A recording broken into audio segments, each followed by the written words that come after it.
What's up, y'all? It's your man, Abuamerican. You know, I always say on my Facebook page, you heard it here first.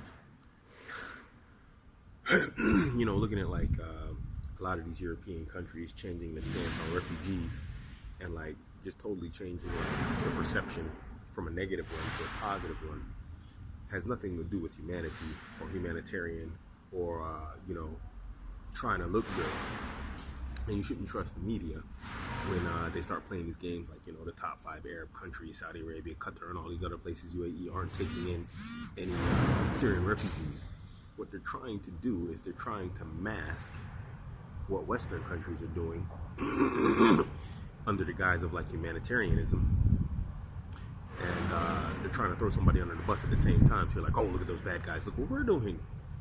Really, it's all about economics and demographics. You look at Germany, who said they're going to take in something like 800,000 Syrian refugees. Germany has a negative birth rate.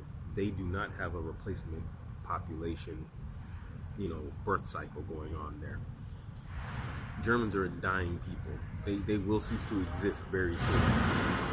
But Germany is also going through like an economic boom. So what is the benefit of an economic boom if there's no replacement workers to maintain it? So what they're doing by this is they're artificially boosting Germany's birth rate. It's dismal birth rate. Now you've just added 800 people who come from a society of reproduction, and even if only half of them reproduce, you've got more than like probably a good 50% of what the German population will reproduce in that same time. So those 400,000 people, if you just take half of the 800,000, will actually have more kids than several million Germans.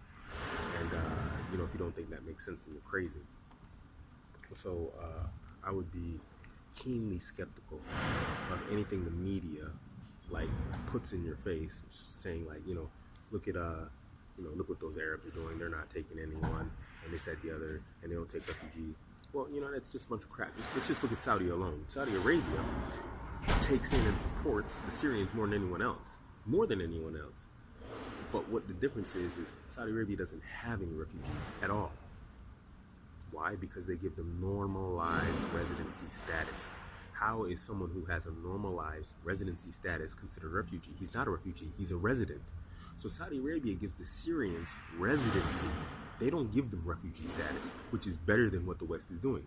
That means these people can work. Refugees in Europe can't work. They get shuffled off in these little towns and these buildings in the middle of nowhere, and they're just supposed to sit there until their status is altered. Saudi Arabia doesn't do this. They did the same thing for the Rohingya Muslims out of Myanmar. They gave them a whole region and said, hey, come here, settle down. Several million of them, apparently. So be very skeptical of the media and what's going on in there. This is your man, Abuamerican. I'm out.